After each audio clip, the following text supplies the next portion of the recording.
The factory owner brought in some carpenters, looking to select the most skilled one for a carving project. He deliberately took out an ordinary piece of wood and asked, "Do you think this piece of wood is worth anything? If you do a good job, I'll reward you with 20,000 yen." The boss's intention was clear. This was a challenge. It seemed like an ordinary piece of wood, so what stunning masterpiece could possibly be carved from it? To everyone's surprise, an older craftsman remained calm. He picked up the wood, a slight smile appearing on his lips, and said casually, "This piece of wood is just right for me." With that, he grabbed his tools and began working skillfully, as if he were having a heartfelt conversation with the wood. With each stroke, wood shavings flew, and what once seemed like a rough piece of lumber gradually became smooth. In less than a day, the surface of the wood was flawless, as if time itself had polished it. Then came the real challenge: carving. Every stroke of the craftsman's chisel was precise, each cut perfectly placed. As the tools scraped against the wood, the form of a wolf gradually emerged.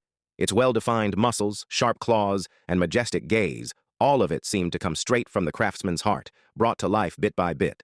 Time passed quickly. After several days of carving, the craftsman finally stood up, looking at his work with a glint of satisfaction in his eyes. The wooden wolf was incredibly lifelike, as if it could leap out at any moment, radiating wild strength.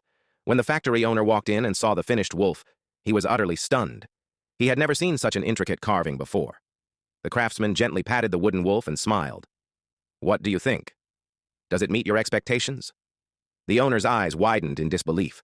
Overcome with excitement, he exclaimed, "This is unbelievable. Is this really made of wood? You're a genius." Without hesitation, he grabbed 20,000 yuan from the table and handed it to the craftsman. "This is not just a reward for your skills, but also a tribute to your craftsmanship." The craftsman smiled and accepted the money without saying much. He knew that this was more than just 20,000 yuan. It was the greatest recognition of his decades of woodworking expertise. If you also think this craftsman's wooden wolf is incredible, why not give him a like to support his dedication? After all, liking is not just an acknowledgement of skill, it's also the sincerest form of respect for these unsung artisans. What do